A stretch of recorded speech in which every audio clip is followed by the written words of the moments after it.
Once you have identified your evidence-based and informed interventions from step 5, you'll then want to move on to step 6. This is where you're going to put meat on the bones of your EBIs and help define what you're actually going to be able to accomplish in the coming year.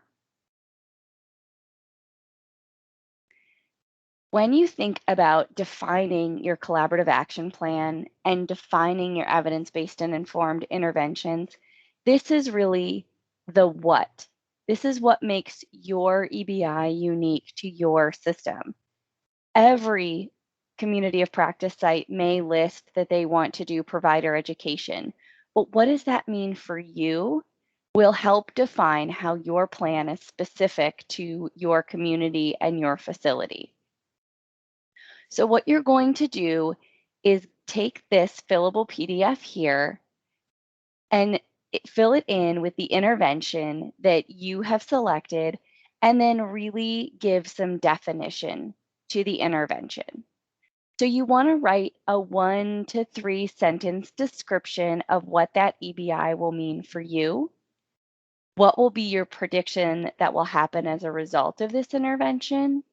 So you feel like, providers will be educated, community members will be educated.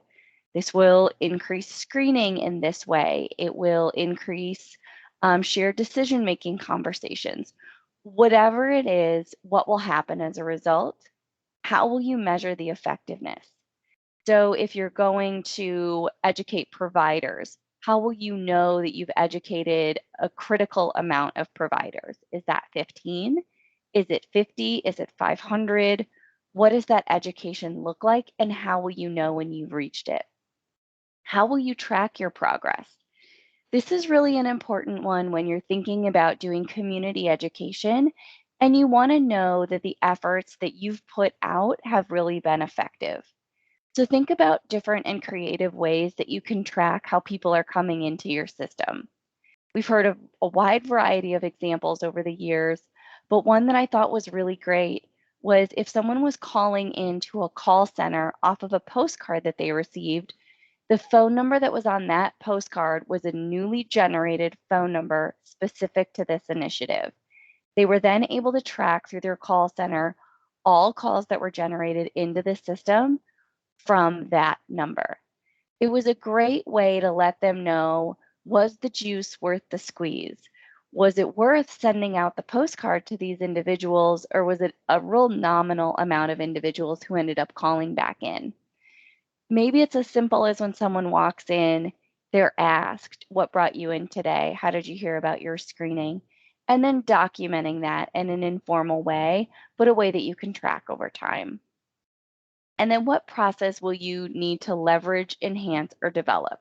So this is the what of what you're doing.